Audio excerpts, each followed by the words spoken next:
All systems go. Clear for liftoff.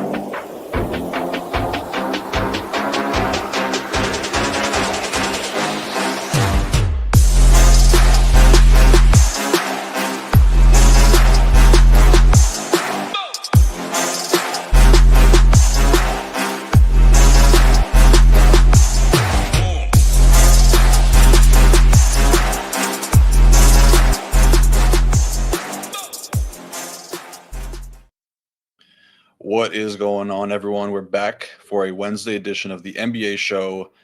Got a really fun slate tonight, NBA Cup edition with some really big games. But before I jump into that, I want to bring my guy in, Matt. Matt, how are you doing today? Any fun Thanksgiving plans ahead? Just normal family stuff. Excited for always. Thanksgiving is always fun, spending it with family and stuff. I will say, though, we talked a little bit before, but I forgot to mention that, thank goodness, Cleveland is not on this slate, so we do not have to talk about Evan Mobley, and you do not have to berate me about what a beta he is. Hey, I wasn't the one to call him a beta. There's some other people in chat. I'm just I think that was me, and I still play him. Yeah, that's your guy. It's your team. You're allowed to talk shit on your own players. I do it all the time with every sports team that I have. But yeah, just somebody that we got to keep an eye on, because I think that, like I said it yesterday or whatever it was, that slate that he was pretty chalky against Toronto. Like, he's just slightly overvalued amongst DFS players. I think that we're kind of like all waiting for him to become the player that he can be, and it's just not really happening right now.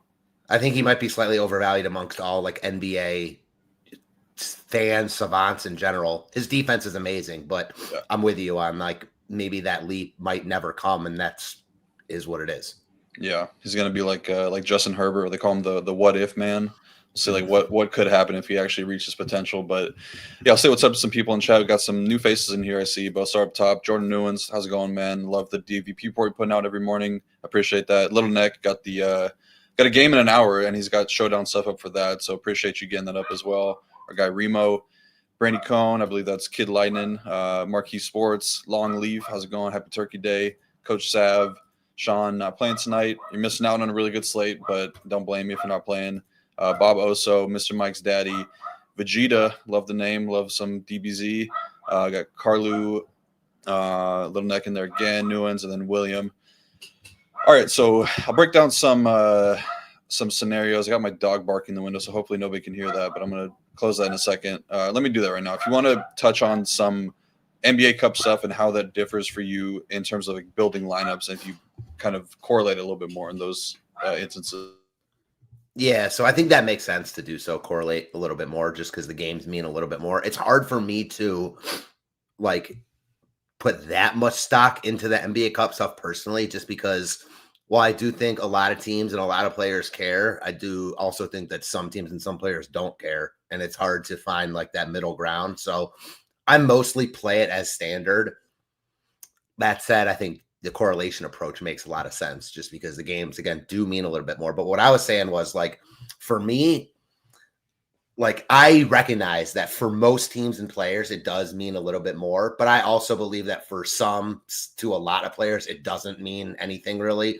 So it's hard for me to weigh it all that much on any specific DFS slate. I think the correlation approach makes sense, though. Yeah, I think I might have kind of been burying myself a little bit by overstating the importance of these games. Just because, like you said, you don't really know. Like, there are some coach speak stuff or like player speak stuff that where they say it is important, but it's kind of hard to sparse through all that information and find the teams that actually care. Right. I do think that now with like it's the NBA Cup, like group stage is kind of coming to a close. We do have some pretty clear spots that where teams, like, if they did care, they're gonna play hard. I think yesterday is kind of like the perfect example, because that Hawks and Wizards game really meant nothing to either team. And like, I guess the Hawks had an outside chance to win if they blew out the Wizards, but it just made more sense for Washington to kind of get up for that game. Just as a team that's not really playing that well, and Atlanta didn't really have much to play for. So kind of a weird situation, but did want to talk through some of the situations tonight before we break it down game by game. Just some games that do have importance. Or teams that are looking to win in their groups. So Toronto's already locked up their group, but they could get close to getting home court advantage throughout the next group of games with a win here. They don't really need to win in a big way. It's more so just getting a win because they're 3-0. They'll probably be one of the few teams in the groups that will be undefeated. So just a win would be enough for them, but they are double-digit favorites. I think Indy could keep the game closer, but we'll talk about that when we get there. It seems like the Blazers are probably the team that's most incentivized to win tonight. Their group is one of the toughest out of all the groups in the NBA Cup. So a win here in a close game, close spread versus the Spurs would go a long way. I think that they're probably the team that could tighten up the rotation the most. Detroit, they play in an hour, so I don't really talk about them for DFS, but they do need to win and need to put up a big score to catch the Magic. So if you were playing that game, keep that in mind. The biggest game environment of the night is the Bucks and the Heat. I think a win for either of these teams and a loss by the Knicks would mean that whichever team wins would move on. But either way, both these teams are going to need a win. And you see that Giannis is back. He is a guy that does care a lot about the NBA Cup. I think Darwin Ham, he's assistant coach for the Bucks now, is undefeated in the NBA Cup, which is surprising. He's a NBA Cup Hall of Fame coach. But that game is definitely one that matters the most. And then Minnesota and OKC, another really big game. Minnesota needs to win and win in a pretty big way, which you're probably not going to do against OKC. So just playing the game close and tight and getting a win would be really good for their standings in the Cup. And then the Suns as well. They're in that same group. They are playing the Kings, projected to win that game, favored by 4.5. So a big win for them would help them in that NBA Cup standing, especially if OKC does lose tonight. So that pretty much covers it all. If you have anything else you want to add before we break it down game by game. No, I think that was a pretty good summary of it all. Like, I think it's a little bit hard to sparse out like where exactly to know who cares and stuff, but I think knowing the like impact of the games makes a lot of sense. Yeah, for sure. There's definitely a chance that they could lose to Charlotte because I think Charlotte's getting healthier. They're only 6.5 point favorites in this one, so Vegas projecting to be closer. I think they do have a chance to move up. They're 1-1 right now.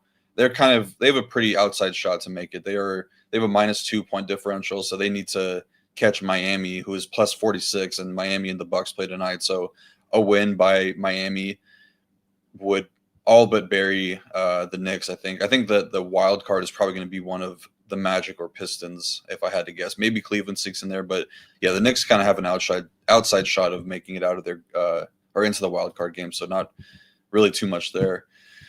All right, but that should cover it. Spend enough time talking about that. Let's go into the game by game stuff. First game is that Knicks game. Knicks heading to Charlotte. Both teams getting a little bit healthier right now. Mitchell Robinson going to be back for the Knicks, and then Brandon Miller will be playing his second game back for Charlotte. Defensively, not really too much to go through in this one. The Hornets giving up a good amount of rim scoring, three-pointers this season, but they're also bottom 5 in pick and roll, so it's an okay spot for Cat and Brunson. They've been really good at limiting offensive rebounds this season, which has been a really big strength for the Knicks this season, with mainly Mitchell Robinson kind of soaking up a lot of that there. And then the Knicks are a team that you kind of want to attack with off-ball scores. They're allowing the third most catch-and-shoot points per game. Knicks are doing a really good job taking away the Hornets' main strength, which is their pick-and-roll offense. Knicks are top 8 in that defensively this season. I don't really have too much that I want to get to in this game. I would say the Charlotte side, you can honestly make the case for being a full X out. It's a really good spot for Con Knippel, but adding in another higher usage guy like Brandon Miller, and you have to consider that he's almost 7K as the third, maybe even fourth option on offense at times, is a pretty tough spot for me to get to. I guess Kalkbrenner at 4.2K is in play because he is cheap, but I think that center is quite loaded tonight, so I don't really know if I want to waste up a roster spot on Charlotte. I honestly am considering just fully Xing them out and then moving on. But the Knicks side, I think you could make the case for 3 guys in particular. I think Cat and Brunson are pretty decent spend-ups tonight. The downside for Cat for me is that adding in Mitchell Robinson could take away the rebounding upside we've been getting from him, so he's going to need to be really efficient from a scoring perspective. Definitely could. It's a good matchup for him. And then the kind of same thing for Brunson. He's just – the role since returning from the ankle injury has not been as good as we've been accustomed to seeing from him, which has kind of been a theme all season long for them. But it is a really good matchup just with the way that the Hornets give up a ton of pick-and-roll scoring. And then for Josh Hart, I would say that he's got a very appealing minutes upside, and we know that he does have triple-double upside when he plays a lot of minutes. So I would keep those three guys in my player pool, but probably going to be max 1 on each side of this game. What are you seeing in this one? Yeah, I see it pretty similar to you. As someone who's playing like limited lineups, not 150ing, likely very unlikely get to any Charlotte. I mean, Knipple looks okay at 6,900, but then once you add in like the Brandon Miller being back, again, the price tag, like it's really tough to get to anyone on Charlotte. The Knicks side, I'm with you. Like it's those three guys, the main two, Brunson and Towns. I think I like Brunson slightly over Towns for the points you made, the price difference. Towns is like the most expensive he's been all year. Brunson's stabilized at 9K. So I project them like very similarly, like a point difference. So give me Brunson there. Although the position equity for Towns like might make up for it. I think they're very similar plays in a good spot against Charlotte. Neither of them are priorities, and I'm with you on Hart, but his tag is up, and it's a big enough slate where like a lot of these secondary plays, unless they're priced right, aren't going to be priorities. That doesn't mean that Hart or guys like Hart can't get there. Just not sure, like, you know, how likely I am to play them in one or two lineups. But it would be those three guys for me. I think clearly there's a drop off after the first two. Yeah. Yeah, pretty easy game to get away from, I would say. There could be some spots that open up later. Like we're obviously waiting for the Giannis news 30 minutes later, which could open up some things. Then you have a ton of Q tags on the Miami side as well. So I just don't really know if it would be smart to lock up too much of your roster spots in this game. But you could always make the case for Cat and Brunson. I mean, they're really good players. I would say just from like a slate standpoint, something that I was looking at is like the 9K range is kind of weak. Like you could poke holes in pretty much all of these plays. And then Giannis and Shea, like they're, I don't know, like Giannis coming off of an injury and then Shea, who's takes a lot for him to really pay off a tag in a big way. It seems like more of a mid-tier build type of slate. Are you seeing anything differently from that perspective?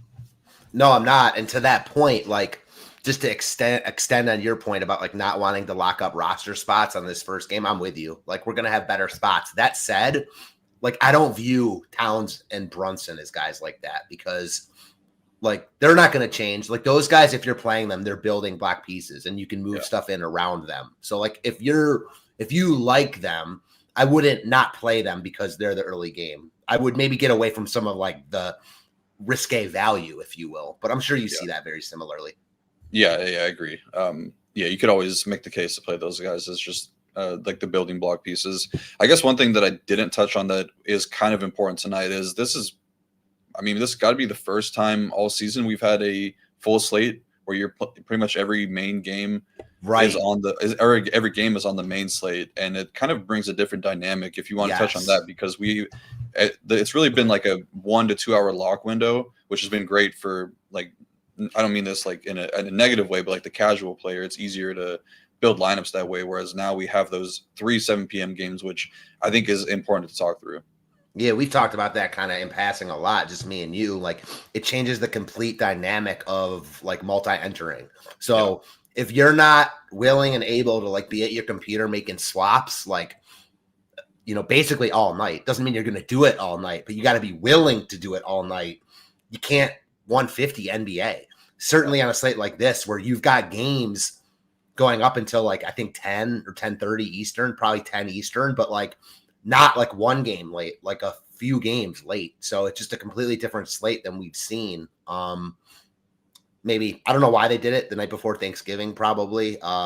Seems to be their like main slate and the late slate has worked. They've filled all the contests, but changing it up tonight, kind of going back to the old ways. Yeah, I'm gonna text my rep and tell him that I like it this way, just because it is better for. I don't know. I guess it's better for me. Like I don't mind being around my computer from 4 to 7. There's a huge edge when you're playing 150 if you're willing to do that. Like, and also you being on the West Coast really helps that for a lot of players on the East Coast. Yeah, for sure. I was also alone. I talked about this with Tidal a lot. I used to live in New York, and I actually loved the later start time because I'm just like naturally staying up really late and watching the games regardless. But I loved not being able or having until 7 p.m. to build lineups because you have so much time just in the day to do everything you want to do. Yeah, totally. I get that. As someone like from my perspective though, with like a family and stuff, like it just gets to be too hectic. And like if I had those hours earlier in the day, like where no one was home or it was like much less lively at home, it might be easier for me to play 150 on slates like this, you know? Yeah. Yeah, for sure. Definitely a lot easier being a single man living in New York and only 26 years old, building lineups all night and staying up till midnight. Sounds fun. Yeah, it was a good time. But all right, yeah, I'm excited about this one, about this slate for that reason, because I'll be sitting around all night late swapping. And I would say that the last 3 games are very appealing too. So Yes. like and you said it too. Like if you can't sit around and late swap all night, it might not be the night to play. Like maybe I don't know if they have like a smaller, like just the 4 to 5 p.m. games on a secondary slate, maybe play that one. But yeah, you're gonna have to be around because there's gonna be a lot of late swap opportunity in this slate. All right, next game. Or do you have anything else you want to add there? Not really. I will say, like, just from that perspective, like finishing up on it, from someone who plays like the more lineups you play, the more it affects you, right? So like if you play 150, you got to be willing to be at your computer. If you play one lineup, you need to be able to swap, but it's just not going to take that much effort to do it. You know what I'm saying? Mm-hmm. Yeah, for sure. And this will be something that a lot of people will talk about for the Thanksgiving games tomorrow. It's a like same concept, really. Like if you can't, Totally. you're losing a little bit of EV by not late swapping is essentially the point. All right, next game though, we got the red hot Toronto Raptors at a home game with the Pacers coming into town. Sabres got it as a 7-point spread. I'm seeing somewhere else that I think that it's a double-digit spread in favor of the Raptors. Yeah, I see a 10.5-point spread in favor of Toronto. We've talked about it a lot lately. The Pacers team is a lot better than their record shows, I would say, and they are a team that can definitely keep the competition or keep the games close. They've been a lot more competitive than the record and spreads would show. I do think that if you're playing into this game, it is probably going to be from the Toronto side, and I think that there's a lot to like here just with the way that the Indiana Pacers play defense. Schematically, a pretty good spot for the Toronto offense. Teams are looking to attack the Pacers at the rim. 35% of teams' possessions come at the rim against Indy, which is tied for the 3rd most in the NBA, and the Pacers are allowing the 2nd most points per game at the rim this season, while also being a bottom 2 pick-and-roll points per possession defense. For Toronto, it's a lot of the same. Teams are attacking them at the rim as well. I talk about a lot with Jakob Poeltl. Don't think he's a great defender. They're allowing the 7th most points per game at the rim, but the 5th highest rate of teams' offense is coming around the basket. 34% of teams' possessions come around the rim. So pretty good spot all around for both these teams. I'll start on the or if you want to start to kick this one off, let me know what you're seeing in this one. I'm going to try to bring my dogs inside so they can stop barking. Yeah, so a lot of ownership coming to this game, and for good reason. The Toronto tags are just still too low. So, like, all 3 of the main guys are going to get ownership, specifically Ingram at 7,600. I'm seeing him projected in a couple places as one of, if not the most popular player on the slate as of right now. 7,600 projects well, playing well. I got no arguments with Toronto. Like Ingram, Quickly, Barnes, all look good. This is a good matchup. I do think this game is more competitive than the spread implies because I'm with you. I think Indy is better than their record implies. So I like all 3 of the Toronto guys. I would say if one were a priority, it would be Ingram. I don't love like following into that ownership coming off a massive game, but I'm always an Ingram fan and under 8K, projected well. I like him. And then TJ McConnell from the other side, 3,600. Looks like right now one of the best value plays on the slate. So the 3 main Toronto guys and then McConnell, I think you can make arguments for like any of them being priority core plays on this slate. And then Siakam, finally under 9K. Like, I think you can play into this game. I like this game more than the last game. Like, I don't think Siakam or Mathurin are priorities for me, but like, I could see this game getting there. I could. Yeah, I agree with you there. I think that the best way to play Mathurin, Siakam, or Nembhard, I would kind of group him in as a guy that could get there in a decent matchup. It's probably with this game being high scoring and close because we do have a pretty solid team total for Toronto. I just don't think that the Pacers are really great on defense, so they're going to have to keep up with the Raptors on offense. So I think that if you're playing one of those guys, that's probably best with a Toronto piece on the other side and just kind of getting 2 to 3 roster spots correct by saying that this game's going to shoot out. I think if I had to rank the Pacers side, I like Mathurin, Nembhard, then Siakam in terms of the quote unquote spend ups of the main guys. I think that TJ and like Jackson and Huff are fine on their own. I don't really like the matchup for Siakam. I think that Scotty Barnes is like, he's always been a really good defender, but I think he's kind of slowly turning into one of the best wing defenders in the league right now. I mean, we just saw him lock down Evan Mobley. You can say what you want about, not you in particular, but like, Mobley is talented and he's pretty solid on offense, but I mean, Scotty Barnes made him look pretty bad. So I think that it's this very multiple times this year already. Yeah, he's made Mobley look bad. Yeah, so I definitely want to keep an eye on like if there's any sort of ownership, which is not on Siakam. Like 5% is fine, but like it made a lot of sense to fade Mobley in that game, in that matchup, because I do think that Scotty is really coming on as a defender. So I don't really want to play into that for Siakam at 8.8K when you consider he is losing usage to Mathurin and Nembhard and TJ. It's almost the flip side argument though. Like, and you were kind of getting to it. Like, he's not getting the Mobley love at all. So like, it's a completely different play, but I'm with you. Like, it's probably not a good contrarian play because of the reasons you mentioned when there's a lot of good plays on this slate. So I totally get it. How do you rank the Toronto guys? Because I don't know if you heard me, but like, they're all going to get ownership. I think Ingram is going to end up as one of the most popular players on the slate. Yeah. I mean, we saw him put up a big game last time out. Granted, like 51.25 DK points is good for his price tag and what he was on that slate. He took like 40 shots. Yeah, he took 30 shots in that game. A lot of the usage is trending up for Ingram as of late. In the month of November, he does lead the team in usage at 27%, but that also jumps to 32% with RJ Barrett off the court. So we do have to consider that, like, the role is legit.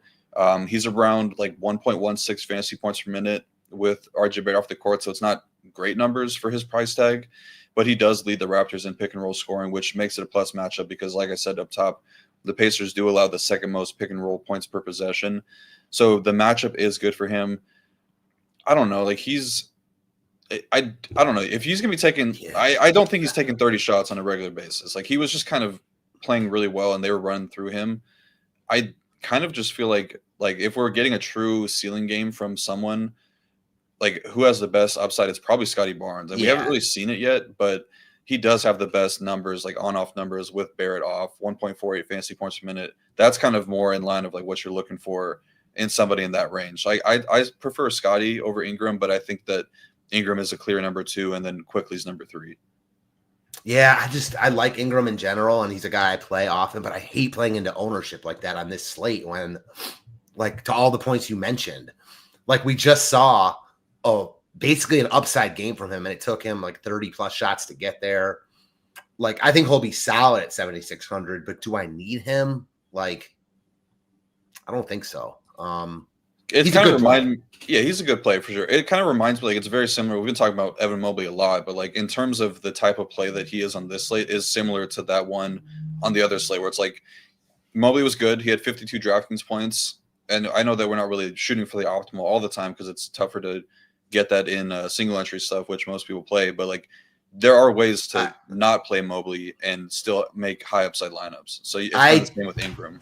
I agree with that totally. Like, I think Ingram is likely to put up a good score here, but I think he's very unlikely to be on like the perfect lineup at the night's end. Yeah. Yeah. Okay, we got to touch on some of these value plays because we're getting a good amount of questions on them. I like TJ McConnell. I agree with you. He's starting to play more minutes. We know what type of player he is. Really good per minute producer. Going to be matched up against some of the second unit guys. I think that he is totally in play. I would probably not want to play him with Nembhard, so I'd probably max one of those two guys because I do think, with one doing better, it probably takes from the other. They both need the ball in their hands to produce fantasy points, so I feel like max one of those two guys is probably the way I'd want to play it. Max one, Isaiah Jackson and Jay Huff. Jay Huff also deserves a little bit of love because he's outperformed Isaiah Jackson in a pretty big way, at least from like a box score statistical standpoint, which is all that really matters for DFS. So I do prefer Huff. Especially with the power forward. Yeah, exactly. Power forward eligibility is huge. You don't really want to lock up a center spot on a guy like Isaiah Jackson. So for Huff there. And then I do think that all these Toronto pieces are in play. We've seen Sandro really come on. It's kind of the same thing, though. He's only center eligible. Max one to him and Pirtle. Normally I would be max one Shed and Emmanuel Quickly, but I think with RJ Barrett out, we're going to start to see them overlap a little bit more. So I would probably be max one of Jamal Shed and Jacoby Walter because I think as one plays more, it takes from the other. So we saw those guys kind of subbing in and out for each other. It's really like a max 2 of quickly Shed and Walter, but I would rather be a little bit more aggressive and max 1 the value guys in Shed and Walter. Yeah, and between them personally, I like Shed considerable amount more. Yeah, he does so much more. Jacoby Walter's just kind of like an off-ball scorer type of guy, and Shed's going to have the ball in his hands. They He's like one of the top dribblers. assist rates in the game. Yeah, go ahead. Sorry. Yeah, no, I saw that the potential assists in the beginning of the season have been really good for Jamal Shed. But yeah, they like to have 2 ball handlers on the court at all times. So I think it's going to be like a mixture. Maybe it makes more sense to be max 2 of like Ingram, Quickly, and Shed, because those are like the 3 main ball handlers now that RJ Barrett is out. Yeah, I just can't imagine on this slate getting to all 3 of them. But like they do all project well, so it's not like impossible. To your point. Yeah, trying to do better. Talking about the rules, had a couple people in. It was a pretty big conversation yesterday's slate. So I know that a lot of people watch these shows and look for that. So I'll do a better job of going through the rules as I see fit throughout the slate. But all right, next game on the slate, one that you're definitely going to want to wait on for some of the injury news because it's got the most in the slate. I think that there might be a little bit of little sportsmanship or what's it called? I don't know, showmanship, sportsmanship. I forgot what the word I'm looking for is, but. Milwaukee upgraded Giannis to questionable last night, and then in turn, Miami just listed a bunch of guys questionable. So I don't really know what's going to go on there, but I feel like Giannis probably closer to being out. He had a 1 to 2 week injury designation for this groin, and a groin is definitely not something you want to come back earlier from. Giannis does care about the NBA Cup, but the spread kind of indicates to me that Giannis were to be missing because they are 8.5-point underdogs. I think Giannis is probably worth like 4 points, maybe 3 or 4 points on the spread. So I would probably lean him being out. If he's in, I kind of think like regardless of him being in or out is not really going to change too much in how I view this game from the Milwaukee side. Like Ryan Rollins definitely earned the 8.4K price tag, but that's got to be as high as it should ever get for him. Yeah, dude. Even with Giannis out, I can't do it anymore with Rollins. Yeah, he's really good at like 7.5 and below, but I think as we get up there, it's like the 8Ks. He does have like 60-point outcomes within his range of outcomes, and it is a fast-paced game. Good matchup as well, but I just don't really think that I can take myself to play heavily into him. I would probably prefer to get down to Cole Anthony at 4.2K just because he's point guard, shooting guard if Giannis were to be out. But if Giannis is in, I think it just takes away too much of everybody else that it's just not a spot I really want to get into. The Miami stuff is pretty big, though, because it's 2 guys that are playing a ton of minutes in Wiggins and Hawkes that I think are the biggest Q tags for them. And you also got to like consider that Tyler Hero is back. Norman Powell is going to be back as well, which is surprising considering he only missed like 1 or 2 games with his groin injury. So there's just like a lot of question marks around what the rotation and how the usage is going to spread out for Miami. I think that we know that Hero is going to have pretty good usage. I think that probably the healthier he gets, the more it takes away from Bam. Maybe not as much Powell because I think that his role is pretty solidified as just like a off ball, like drive and like three-point shooter. But like Wiggins has to get impacted by him negatively. I think Jaime Jaquez would as well. Okay, we're getting some Heat news as we talk right now. So all these guys are being upgraded to probable. Nice. Okay. It's funny too, because like to your point, like I agree, but like also I like the Hero Bam 2-man game. So like I think there's a lot of instances where it doesn't hurt Bam and it's just really murky, but I'm glad we're getting news. Yeah, that's also something I've been paying attention to because the Heat just don't run pick and roll anymore. And that's kind of Tyler Hero's game. And he even said like, as we get deeper into the season, we're going to have to start running pick and roll more. So it's like you're going against what your team has been doing and like what's made them successful up to this point, just because that's how you like to play. So I'm a little curious to see what the Miami offense looks like when this team gets fully healthy, which it looks like it could be tonight. Because that's always murky, right? Because like to your point, like changing it how and they're playing well, but like it's a small sample size and like he's their best offensive player and like one of their top 2 most paid players. So it's like it always gets tricky in those spots in the NBA because the players have so much control. Yeah, for sure. Okay, so I feel like this one is probably one that just you don't really need to get much of with the price tags considered and now all the injury guys looking like they're going to play. But yeah, I want to see what the starting lineup looks like for Miami because I'm kind of interested. I feel like it's going to be they probably just take Davion out of the starting lineup and go with probably like Hero, Powell, Wiggins, Bam. I feel like those four are for sure starting. Then it's between Ware and Davion, I think. Do you have any thoughts on that?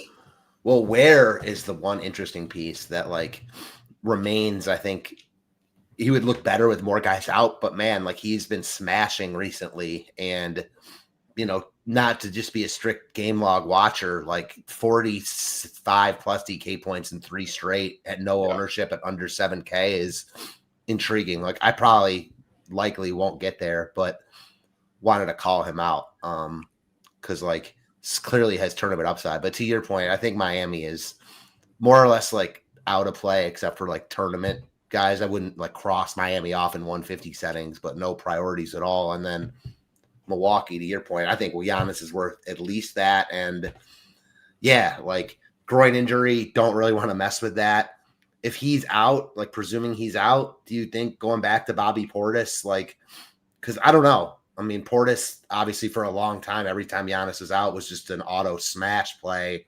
Got there last time out, was close the time before that, but I don't think he's like a auto lock if Giannis is out here. I do think he's in play, and as much shit as I talked on Rollins, and I won't play him at 8,400, it is like a perfect get back Rollins spot. He was chalk last slate at 8K.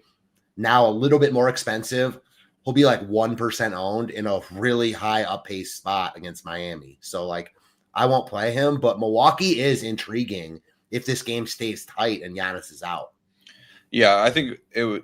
Like I would be playing some Rollins for sure if Giannis were to be out, just because I do think, like we said, there is a range of outcomes where he does put up like 55 to 60. We've seen it from him, and it is a good spot, pace up spot against a team that kind of funnels a lot of scoring to point guards. So I would be fine with him. Wouldn't be as good of a play as he was at like 7K, but yeah, I'd be fine with him. I do agree with you on Portis. I feel like he has the best matchup for the bigs, like as a guy that can score off ball and kind of create his own offense. And we know that the rebounding stuff is really good.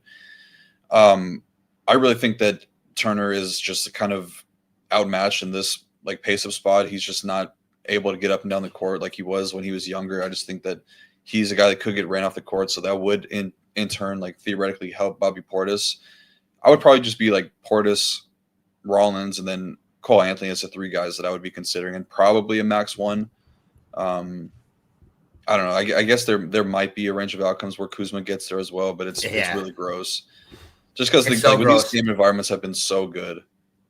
It's so funny too. Like it's so gross. Like he can't play Kuzma ever, but then like the one day he smashes, he wins Maslow like literally every single tournament on DraftKings, and it's hard to ignore stuff like that, you know?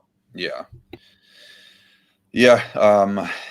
So I don't know. I have no idea what the hell Doc Rivers was thinking by starting Jericho Sims last game. I mean, it's just like it's kind of reminds me of like when the Bulls started Patrick Williams at center instead of Jalen Smith. Like, what are we doing? Just play the backup. Like it's just you're getting way too smart. I don't know if there's like some analytics baked into those types of decisions, but Jericho Sims should not be starting in any game right now.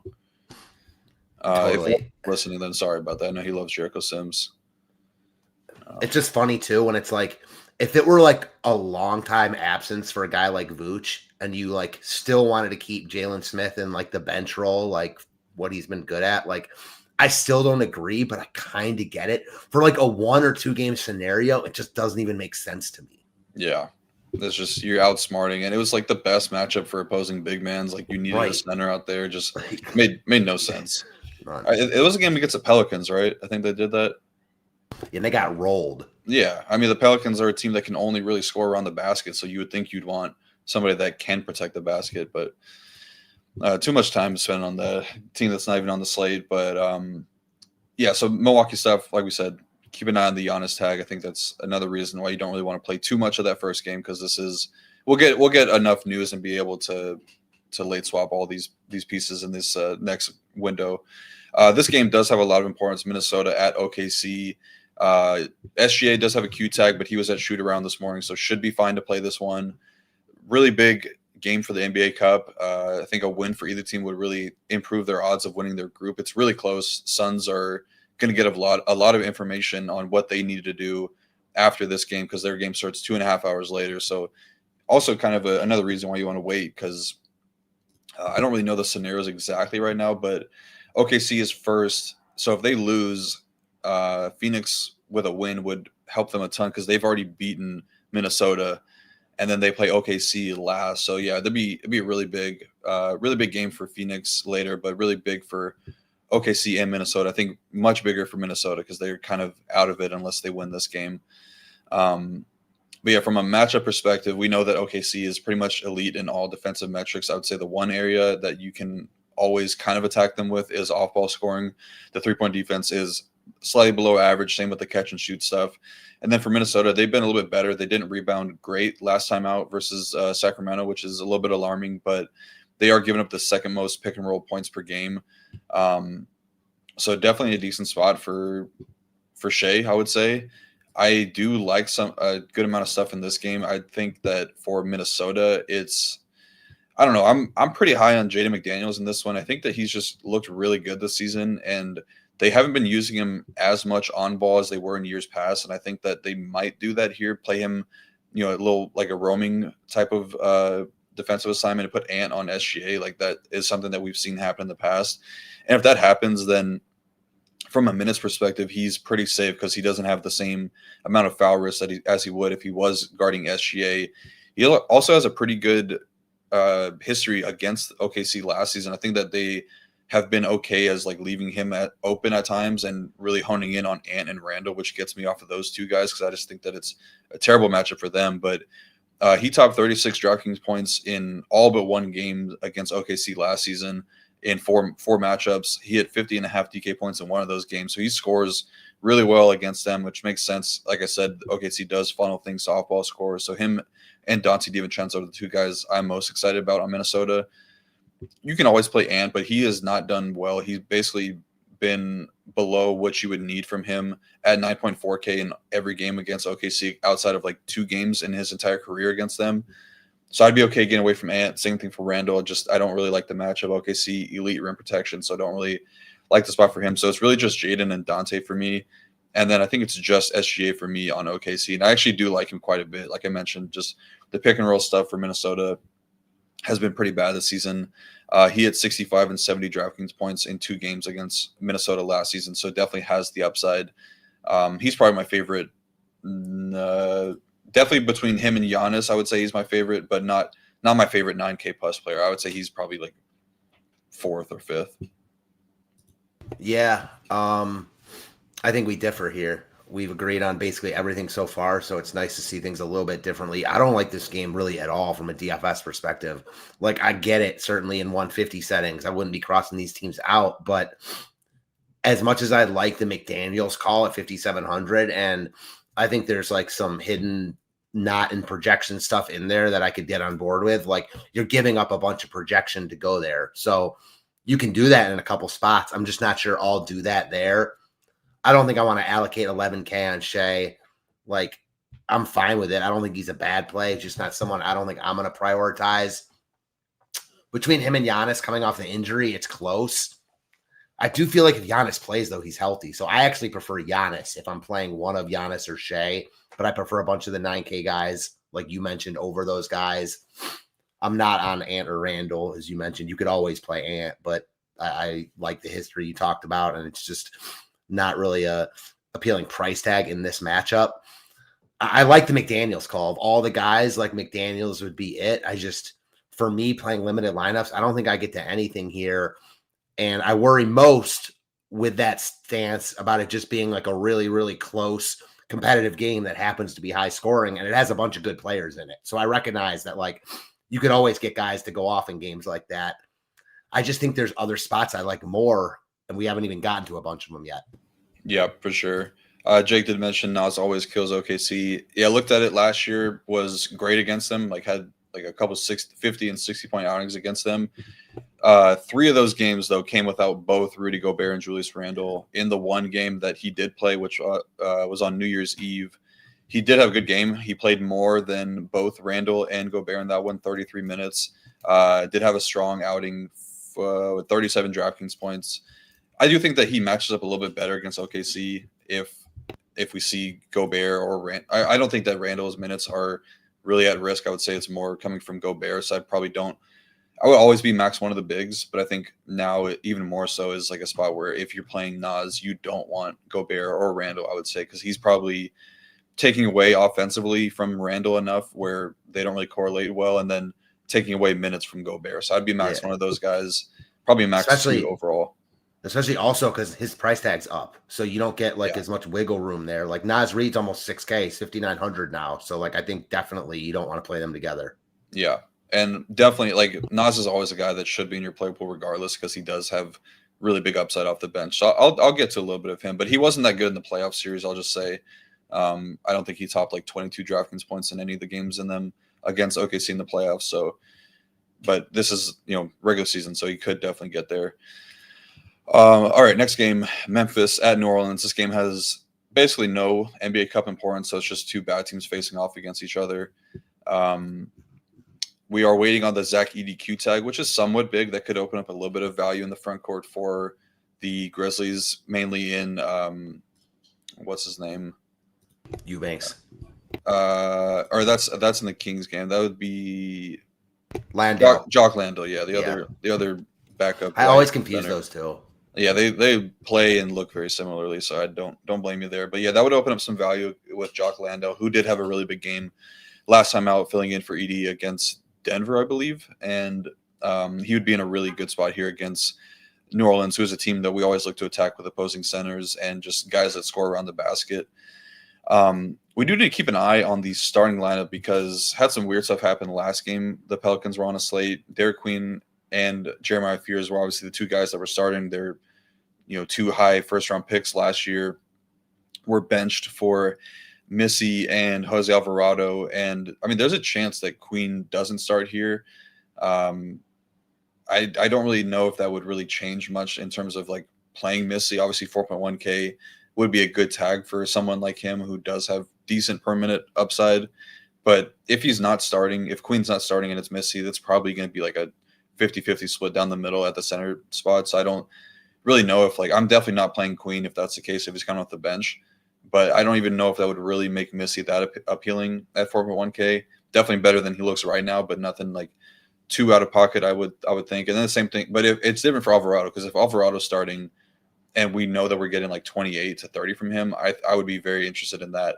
I don't think that he's going to start. I think they go back to Fears and Queen probably, but just on the off chance that those guys do start over them, it's kind of how I would approach it. I would be max one of Queen and Missy, max one Alvarado and Fears, probably max 2 overall in the Pelicans. I think that there are more appealing games as we get deeper into the slate. And then for the Memphis side, I don't know. Edie, if he's back, is in an okay spot. I would probably not want to play any of these Memphis pieces. I would play Jock if Edie were to be out. I think that Wells is okay in terms of his matchup being really good. New Orleans does funnel a lot of stuff to the basket, but also their catch and shoot defense has been very poor this season, and he's only 4.5K coming off of a pretty good game. So I'd be okay with him, but I think it's kind of a max 1 for Memphis, max 2 for New Orleans, and just prepare for the next games in 2 hours. What do you think in this game? Man, I want to like this game, but I don't know how much I actually do like this game.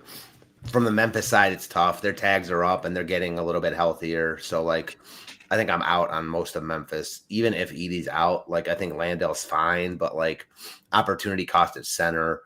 He just had his nut game. It is a good spot. I think he's a fine play, but not a must. Other than that, I don't really want much from Memphis. New Orleans is interesting. Totally agree with you on Alvarado. If he's starting, he's a lock for me. He'll often be that if he's starting and he's cheap because he's a guy that can rack up DFS points. But I also don't think that they start. I think that was a one-time thing. And in that scenario, I think going back to Queen is interesting. Price tag up. Obviously, the sentiment around him in the DFS industry isn't great after last time out. But even at this new increased tag, the 3 games before that, he had smashed even this tag. So, yeah, if Queen's starting, I presume they're going to go back to normal. That said, there's more risk because Missy played well. like maybe that earned him even just a couple more minutes. Zion's obviously back. So I don't think there's any priority from this game for me, but I think there's plays that could easily get there. And I think this game could be sloppy and close. And even if it's not high scoring, sloppy with a lot of turnovers. And those games rack up DFS points. Yeah. It's just funny the way that DFS works. I guess just basketball in general. Like the moment you get comfortable playing a player like Derek Queen and somebody that they are, very invested in, they just pull the rug out from under you and that's got to hurt a young player's confidence too. I mean, I can't imagine that's good for him long term. Just made no sense. That's why I gotta believe they're going to go back to starting him in fears. Yeah, I think so too. But like you said, Manny, if there's a chance that Missy did earn some more minutes and we're not getting what we were from a Queen, which was like around 32, and it's more like 28 to 30, then that does change things a lot. I mean, he was honestly good, like still pretty good from a per minute standpoint in that last game. Only played 17 minutes, but 23.75 DraftKings points is still pretty solid. So I agree with you. Like if the ownership comes down on Queen, like I see it projected in the double digits at one place. We have it at I 9%. imagine he gets love here. Yeah, it's probably around like that 9 cent mark, like us and SaberSim have it, I would imagine. So that'd be fine. Like that'd be okay. I do think that there are two centers, I mean, maybe even three centers in these next three games that stick out in a pretty big way for me that I would probably land somewhere in that 9% range in my 150. But I mean, we've seen the upside from him. So there is a little bit of leverage to be had by playing him. We didn't really talk about, just real quick, we didn't really talk about Podol, but Queen or Podol, presuming Queen starting. I think Pirtle just because he's a little bit cheaper. And I guess we did kind of gloss over Pirtle, but it is a good matchup for him against Indy, team that is really bad around the basket and also not rebounding the ball that well right now. So I do think Pirtle is a pretty decent spot. And I do like him 800 cheaper than Queen because we know that the minutes are going to be there for him, assuming that the game stays somewhat close and they're not up by like 30 heading into the fourth. It's hard to get to Queen on this slate. Yeah, for sure. Our guy Doug, he likes Vince Williams, I would assume, and then Pat Spencer. Pat Spencer's been playing really well lately, so like that call. I guess Bay too is a guy that does deserve a little bit of love. It did kind of look over the Zion and Trey and Bay talk because I think that all three of those guys are in play. Probably don't want. I mean, I think you're sitting at max 2 of New Orleans anyway, so you're not getting 2 of them. But the matchup is pretty. So I think Zion's upside is kind of attached to Edey's availability because taking Edey out, they've been pretty good protecting the rim with him in there. I think taking him out and adding Jock would make this a pretty good spot for Zion. So I would like him a lot more if Edey were to be out. I think he's okay if Edey's in. I like the spot for Murphy a little bit. Still a little bit too expensive for me for just the role we've seen with Queen and Zion. And all these guys kind of taking away touches from him. He's mainly kind of been asked to do more off-ball stuff. So I think that matchup-wise it's pretty good, but you can get same matchup and not same upside, but like the same type of point per dollar upside in Sadiq Bey with the small forward, power forward eligibility. I do think that he's pretty good. His 3-point over-under is kind of juiced up too, so they're expecting him to have a pretty good night. You liking anything on those guys? Yeah, I think Bay is my favorite, actually, weirdly enough. I think they all do look kind of similar for how they're priced. And Zion, yeah, if Edey's out, like, not excited about it, but cheap enough, projects well enough where I think he's in play for sure. So I don't want to play a bunch of these guys, but I think any one or I guess 2 of like the Bay, Murphy, Zion, Queen, I would throw in there, as we talked about. Yeah, the more I look at it, Bay does look pretty good. Kind of just fills in a fairly weak forward position, 42 points, 47 points in his last 2 games, double-doubles. So he's kind of turned things around, playing a lot better than I thought he was capable of. So don't mind Sadiq Bey at all. Our guy Jordan likes Bey as well. Next game on the slate, Phoenix at Sacramento. Big game for Phoenix. Like we said, they will have a lot of information heading into this game on what the Minnesota and OKC game is looking like to know. I mean, they're going to want to win regardless because they can still get a wild card if they don't win their group. But really good matchup for the Suns here. Kings coming off of 2 pretty big wins against Denver and Minnesota, but still a team I'm not a believer in. There's a lot of talk about the trading like some of these guys. I heard Levine to Milwaukee is potential, and then DeMar DeRozan is a contract that's very tradable and an older guy that which is not surprising to me at all that the Clippers have interest in him because they just essentially are trading out Paul George for a older and less efficient version of himself. So I wouldn't be surprised that the Clippers want DeMar DeRozan. Why wouldn't the Clippers want DeMar DeRozan, you know? Makes the most sense. Yeah, they just went after John Collins, talking about trading him now, even though he kind of fits the new NBA mold. So it makes sense to just slow down the game and play a lot in the half court and take a bunch of mid-range jumpers. So it makes a lot of sense there. But yeah, the on-ball defense for Sacramento did get a little bit better with Keegan Murray back in the mix. He's going to play a ton of minutes and will be guarding Devin Booker. So you could, like I said, you could poke holes in these 9K guys, and Booker is going to be one of the higher owned guys. We see him at 19.5% on our site right now, which is a lot for a guy that's not shooting the ball well, and also kind of sees his numbers dip in a fairly meaningful way with Grayson Allen off the court. I mean, the overall offensive efficiency gets a lot worse with Grayson off the court. He's been shooting the ball really well. The assist numbers dip, which is what I meant. I mean, the numbers look a little bit worse for Devin Booker in a tough-ish matchup. I think he's fine. I kind of prefer some of these other spends and just kind of like shifting around the builds and not having to play multiple 9K guys is kind of how I'm viewing this slate. You can definitely play him because I think that if I had to choose somebody on tonight's slate to play the most minutes, he'd probably be the first or second option, maybe between him and Ahmed Thompson. I could see getting 40 or more minutes tonight. So just from that standpoint, he is in play. I really like the spot for Mark Williams, though. The Kings have been terrible, just giving up a ton of points inside. There's talk about them starting Precious Achiuwa, who is an undersized center. So I think Mark Williams is really, really good here. The Kings are bottom 3 in DVP versus centers this season. Really a lot to like about Mark. So he's probably my first, if not second, favorite center option on the slate at 5.7K. I think this could be the spot where we really see him break out. We haven't really had like a huge game from him yet. He's been fine from a points per dollar standpoint, but I think this is a spot where he goes off.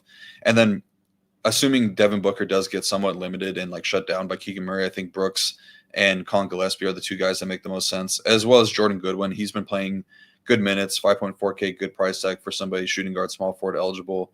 Jordan Goodwin, right around 1 fantasy points per minute, should be playing close to 30 minutes tonight. So he's actually a pretty strong value play.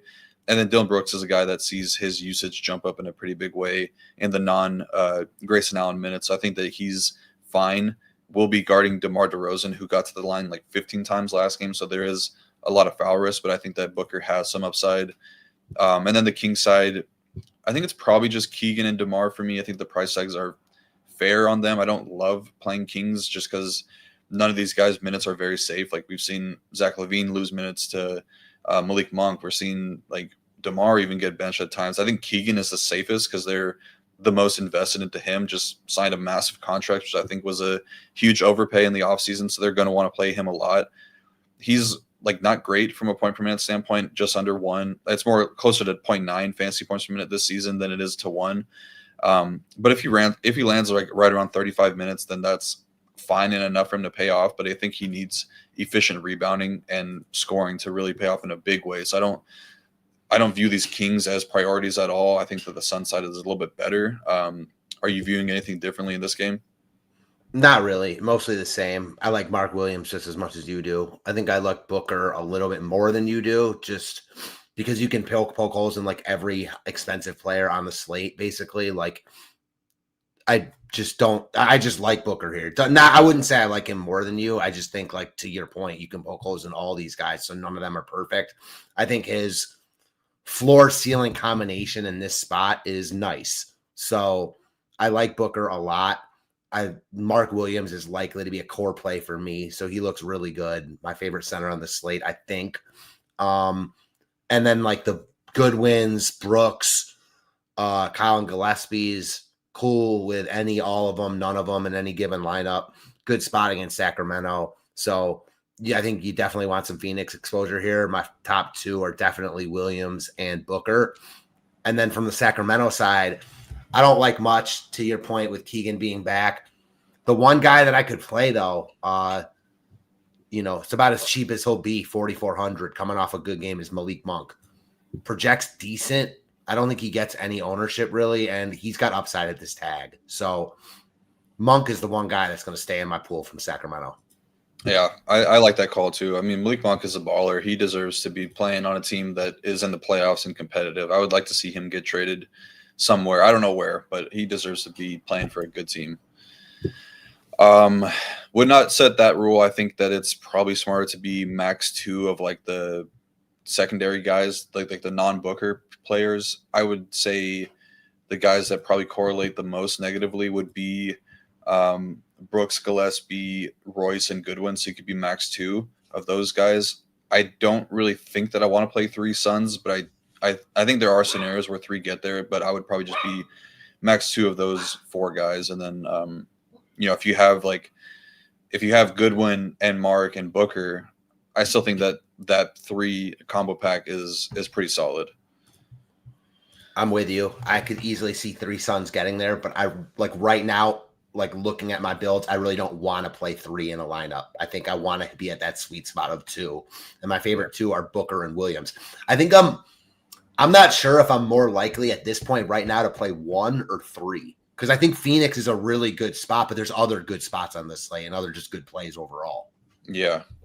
Yeah, this was like one of the tougher slates in terms, because I like to think about game environments as a whole and like how I can play 2 to 3 from a game. This was one where I liked a lot of these games, but like this game, the Kings and Suns game, is a great game for sure.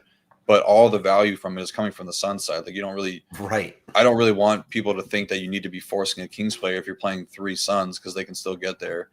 It's the same thing with these other 2 games. Like I love the Spurs and Portland game, but I'm not really running to play anyone on San Antonio in general, like in particular. So yeah, I think that makes a good point. Like you don't really have to be forcing correlation. We talked about it a little bit, but I think that this slate more than others is like a one that you're just playing your favorite plays. Yeah, the one game that if I could see like correlating a lot if I were going to do it is that Indiana-Toronto game. Yeah, I agree. And it's kind of funny because that one doesn't really have any NBA Cup importance, at least for the Indiana side. Like it's just a game that could stay close. And then you also have to think about it in terms of salaries. Like the salaries line up pretty well for that game. So good call out there. All right, second to last game of the slate. Really big game, really close spread. One of the higher totals, I believe, on the slate. San Antonio heading into Portland to take on the Blazers, who could definitely use a win here to win their grouping. I think that this is a really, really good spot for Portland. Just matchups aside, I really could see the minutes getting pushed up here. They seem like a team, younger squad on the whole that really takes the NBA Cup seriously. Could be getting Shaedon Sharpe back, which is a guy that's going to take away some shots and usage. But just overall, I think it's a pretty good spot for the Portland side. I'll let you kick this one off and tell me if you're seeing anything on the San Antonio side in particular, because it looks a little thin for me. Yeah, I think San Antonio looks thin, especially with Harper coming back tonight and price tags like up a little bit. Fox, I think, would be the top dog, and in a competitive game, he can get there. But like you're paying full fleet for him at 9,300. I like Booker more, but I think he's like a reasonable pivot. But from the Portland side, like I think I like them over Phoenix, especially if Sharpe is out. So off the rip, like even if Sharpe is in, I think Denny is one of the top like 3 to 5 plays, maybe even higher than that on the slate overall. In what should be a competitive game, a game that they want. I like Denny a ton here, even at that increased $9,500 tag. I think Klingon looks really good at 5,900. I wish he played more minutes, but at under probably 15% ish ownership, I think he's got high upside. Maybe he plays a few more tonight.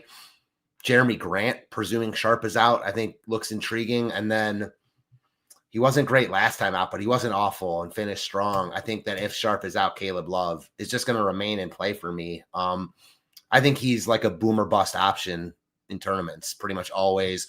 Price tag's up a little bit, but I mean, if you're familiar with his game from college, you know that he can shoot you in and out of a tournament any given night. And, I think that with guys out, they've clearly relied on his offensive game, and I think they will continue to do so tonight.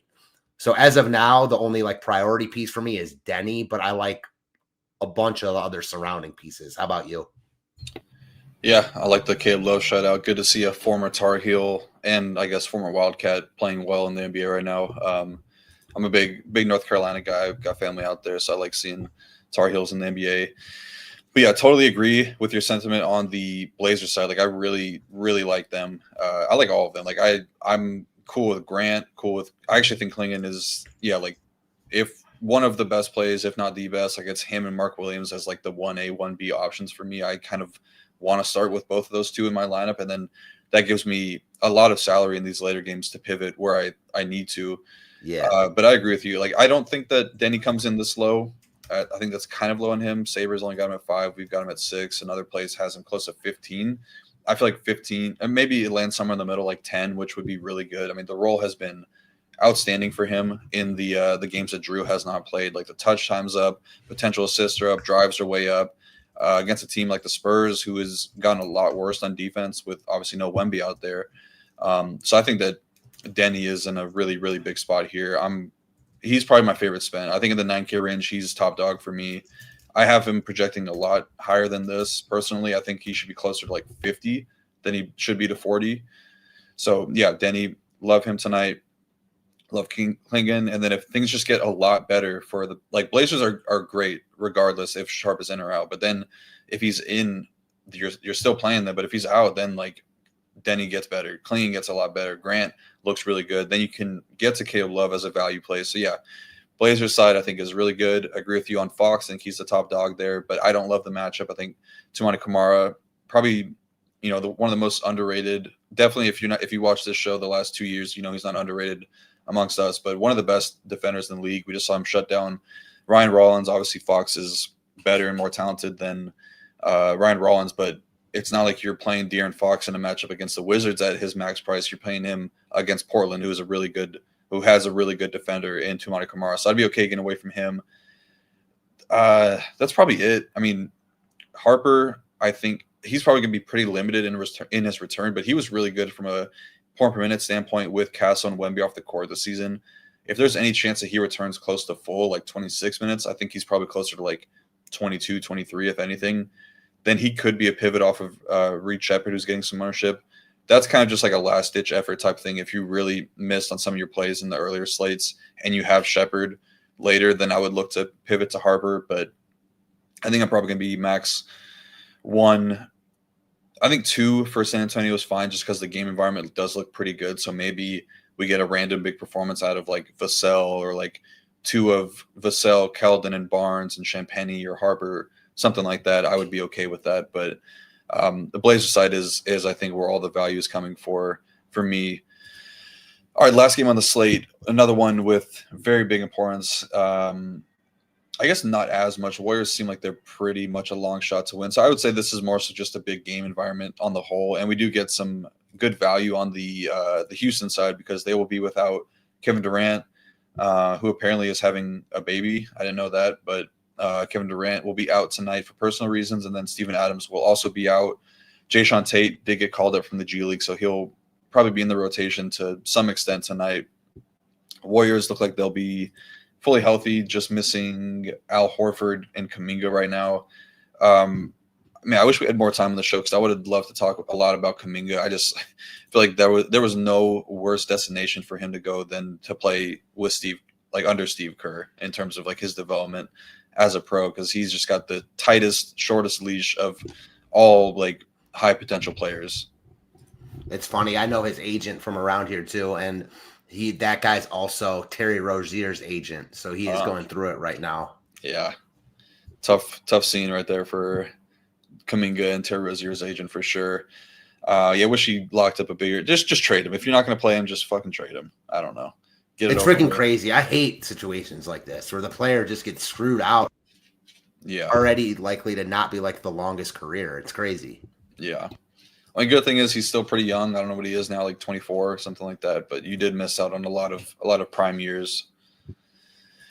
But anyways, so yeah, how are you viewing the Houston stuff? Because it does look like a spot that's getting a lot of ownership. I think there are ways that it could go wrong, but also a lot of ways that could go right. We did see Amin Thompson with the big game last time out, so I think that he's kind of sticking out a big way. But what are you seeing from the Houston side? So I think Houston, I like Houston here. I don't want to get it twisted, but I don't know if I like them as much as like the Portlands and the Phoenixes of the world. So like I like Sengun. I'm just not sure he's as of a priority for me as Denny and or Booker might be. Still some time to decide that. I think Shepard's my favorite piece. I think he fits into like any type of roster construction, projects well. ownership is going to be there, but nothing crazy on this slate where ownership is pretty flat all over. And then Amon's like, or Amen, excuse me, it's like the mid-tier piece. I like all of them. I think that Shepherd might be the only guy I prioritize, and I'm fine getting to Amen or Sengun. It's like unlikely I'm going to fall into $9,900 Sengun. Like he's the type you kind of got to build around, and not the same, but similar for Amen. So if I were playing 150, I would definitely be getting at least to the field of these guys, but in like 2-3 lineups, I'm not sure who I'm going to be able to get to other than Shepherd. But I think that those 3 guys in particular are good plays. And then Josh Okogie and Clint Capella as like, dumpster dive type guys. I never want to play Okogie, but playing 30 minutes and 3,900 shooting guard and small forward eligibility, you could do a lot worse. And then Capella, the flat 3K, he's getting some ownership. Like, what's your take on those guys?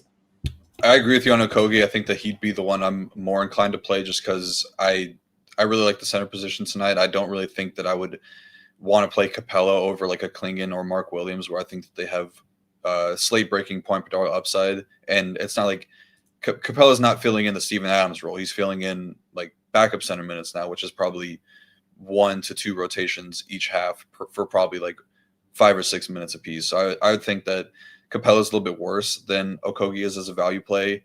Not out of play by any means, but prefer Okogie there. And then I agree with you on Shepherd. I think that he's looking like 30% now with the most recent ownership I'm seeing. Let me see what we have him at. I could see him gaining big steam. People like playing him. Yeah, so we got him at 29%. That feels right. Like I was thinking he would be, if it was like 15 to 18%, just because he's a little bit priced up and the box score doesn't look good in his first start, then I would be very excited about playing him. He's playing really well, really good per minute guy. There's more of a case to be made now that he's going to get some ownership against playing him. But I still I'm a believer in him as a talent, so I'm fine getting to him for sure. I do think that like Amen probably has really good upside.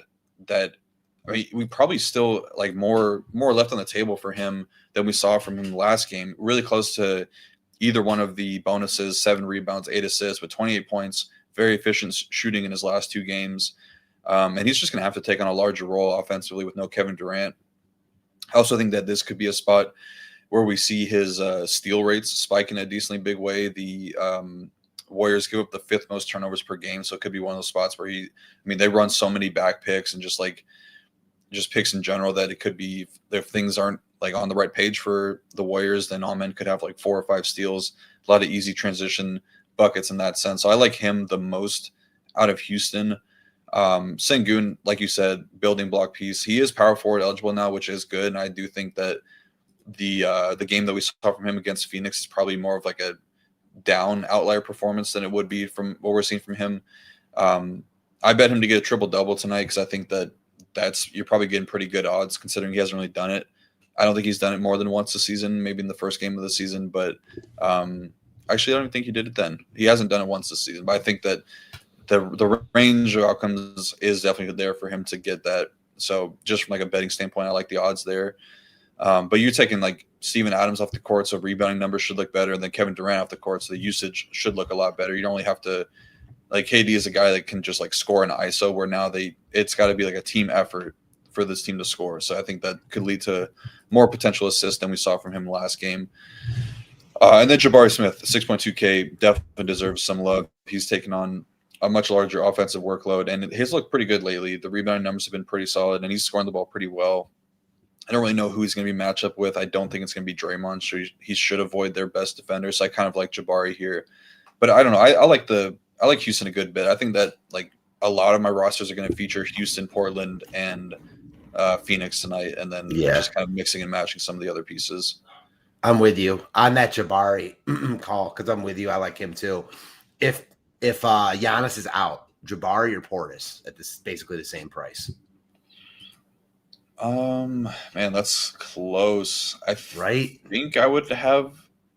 It'd have to be Portis starting.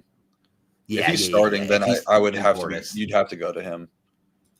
Yeah, Portis starting, Portis if not Jabari. I think that's pretty easy, especially when there could be a lot of those on this slate. It's hard to go into each one. Yeah, it'd be pretty close though. It would have to be Portis starting. If he's off the bench, I would definitely lean Jabari, because also the minutes upside for Jabari is so much more appealing.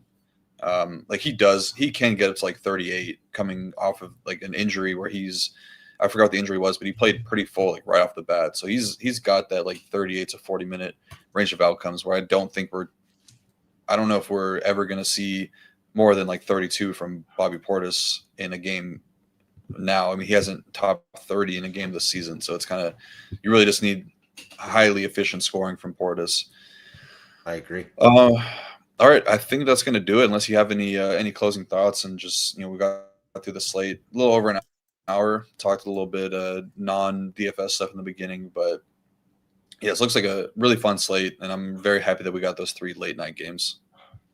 Yeah, should be a fun one. A lot of DFS gamesmanship going into this one as opposed to some recent ones, just because of the length in the slate, time wise, because there's more games, more gap between games, so it should be a fun one. And I'm with you on what you said earlier. Like, there's a lot of good plays in the later games, so it's not really the type of slate where you can just like jam early and then be good. You can do that, but I don't think it's likely to work out.